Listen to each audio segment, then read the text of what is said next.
उत्तर प्रदेश का मुजफ्फरनगर सभी राजनीतिक पार्टियों के लिए एक चुनावी अखाड़ा बन गया है और आए दिन मुजफ्फरनगर में सभी बड़ी बड़ी पार्टियों के बड़े बड़े नेता, राष्ट्रीय स्तर के नेता अपना जमावड़ा लगा रहे हैं।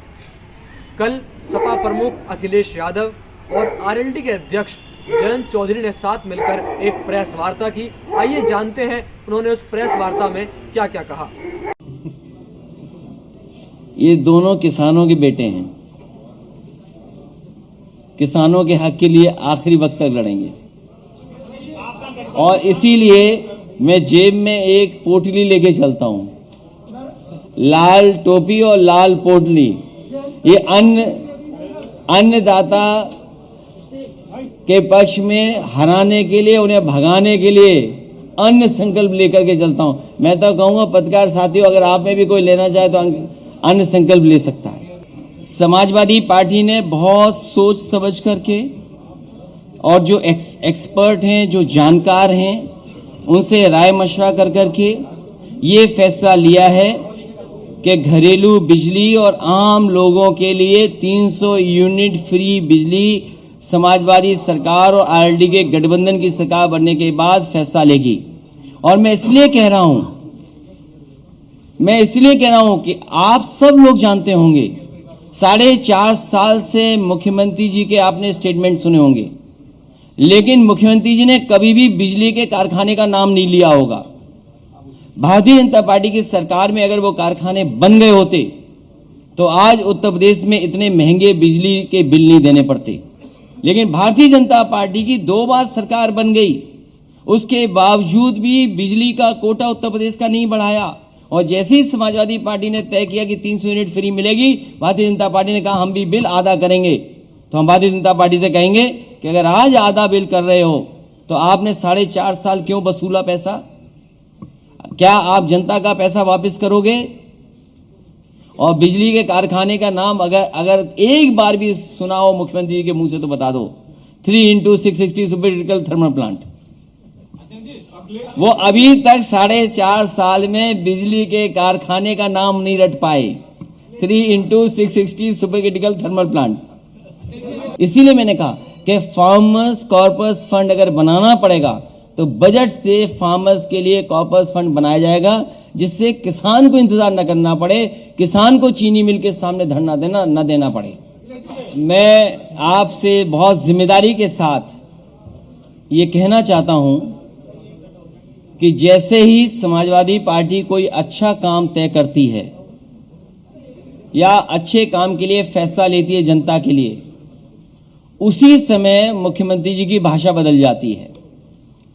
पुरानी पेंशन बहाल होगी और उसके लिए बाकायदा पूरा तैयारी के साथ, मैंने लखनऊ में भी प्रेस के सामने कहा कि जो फाइनेंशियल एक्सपर्ट्स हैं और जो वित्त विभाग में बहुत अनुभव के साथ पहले से काम कर रहे हैं और कुछ लोग जो रिटायर हो गए हैं और कर्मचारी जितने भी उनके संगठन हैं, उनसे समय समय पर बात हुई है, उनसे और वित्त विभाग के जो रिटायर्ड अधिकारी हैं, एक्सपर्ट, उनके बीच में बातचीत के बाद ही फैसला लिया है कि पुरानी पेंशन बहाल होगी और उसके लिए अगर बजट से भी पैसा कॉर्पस फंड के लिए देना पड़ेगा तो सरकार में दिया जाएगा। यूनिवर्सिटी बनाने में केवल वाइस चांसलर अपॉइंटमेंट करना होता है। आप जहां कहोगे वहां अपॉइंट कर देंगे।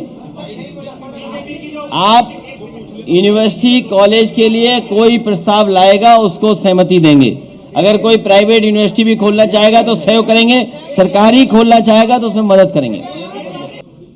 आज स्थिति यह है कि पोस्टल बैलेट की व्यवस्था में अधिकारी उनके वोटर आई कार्ड मंगवा रहे हैं। मैं निवेदन करना चाहूंगा सभी कर्मचारी से, पुलिस कर्मियों से, जिनकी वोट पोस्टल बैलेट से पड़नी है, सतर्क रहें।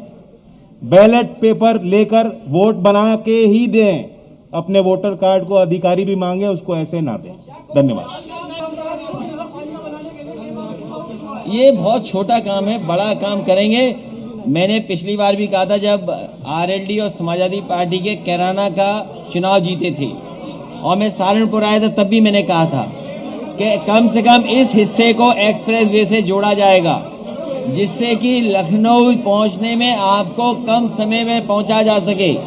भारतीय जनता पार्टी का तो गंगा एक्सप्रेस वे कब बनेगा कोई नहीं जानता, लेकिन इस हिस्से को जोड़ने के लिए अगर नया ग्रीनफील्ड एक्सप्रेसवे बनाना पड़ेगा तो समाजवादी पार्टी और आरएलडी दोनों मिलकर के एक ग्रीनफील्ड एक्सप्रेसवे बनाएंगे जिससे कि लखनऊ पहुंचना आसान हो जाए।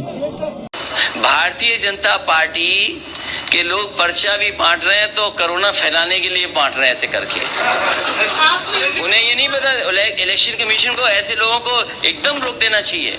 आपने देखा कि अखिलेश यादव और जयंत चौधरी ने जो मिलकर एक प्रेस वार्ता की, उसमें उन्होंने सभी पत्रकारों के सवालों का जवाब दिया।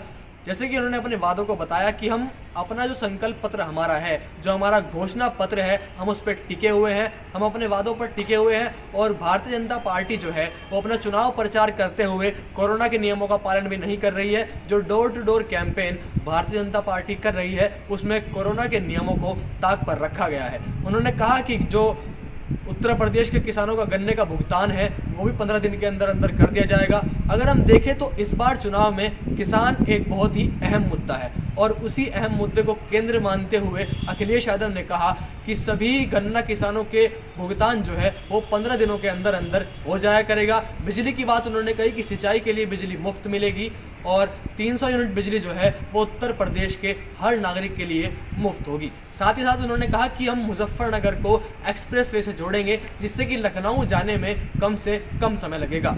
और यूनिवर्सिटी की बात उनसे की गई तो उन्होंने कहा कि मुजफ्फरनगर में यूनिवर्सिटी की जो मांग है, अगर सरकारी यूनिवर्सिटी की मांग आएगी या फिर प्राइवेट यूनिवर्सिटी की मांग आएगी तो उसमें हम मना नहीं करेंगे। और साथ ही साथ जयंत चौधरी ने यहाँ पर जो सरकारी कर्मचारी हैं, जो अधिकारी हैं, उन्हें आगाह करते हुए भाजपा को घेरा कि जो आपके बड़े बड़े अधिकारी हैं, आपका चुनाव में जो वोटिंग होगी वो बैलेट पेपर से होगी, तो आपके बड़े बड़े अधिकारी हो सकते हैं कि आपसे आपकी वोटर आईडी कार्ड ले लें और आपका वोट खुद डाल दें। तो उन्होंने आगाह किया सभी कर्मचारियों को कि अपने जो वोटर आईडी कार्ड हैं वो अपने से बड़े लेवल के अधिकारियों को ना दें, क्योंकि भाजपा जो है वो अधिकारियों का इस्तेमाल कर रही है वोट लेने के लिए। हालांकि सभी राजनीतिक पार्टियां अपनी अपनी रैली करने में लगी हुई हैं। आज यहां पर मुजफ्फरनगर में अमित शाह भी पहुंच रहे हैं, लेकिन अगर हम देखें तो कोरोना के नियमों को ताक पर रखकर ये सभी रैलियां जो हैं, सभी जो जनसंपर्क की रैलियां जो हैं, सभी जो संबोधन है वो सभी उसमें कोरोना के नियमों को ताक पर रखा जा रहा है। जो इलेक्शन कमीशन ने कोरोना के नियम बनाए थे उन्हें ताक पर रखा जा रहा है, उनका पालन बिल्कुल भी नहीं हो रहा है। लेकिन अब देखना ये होगा कि उत्तर प्रदेश में चुनाव में सरकार किसकी बनती है, क्योंकि मुजफ्फरनगर एक बहुत ही अहम केंद्र बन गया है लखनऊ की गद्दी के लिए। लखनऊ की गद्दी को पाने के लिए मुजफ्फरनगर में बड़े बड़े नेता आ रहे हैं। पश्चिमी उत्तर प्रदेश को अगर हम देखें तो कल यहाँ पर अखिलेश यादव और जयंत चौधरी आए और आज अमित शाह आए हैं। यहाँ से जाने के बाद अमित शाह देवबंद पहुँचेंगे और देवबंद के बाद उनका सहारनपुर का दौरा है। लेकिन आइए देखते हैं कि इन्होंने मुजफ्फरनगर आकर अपने संबोधन में क्या क्या कहा।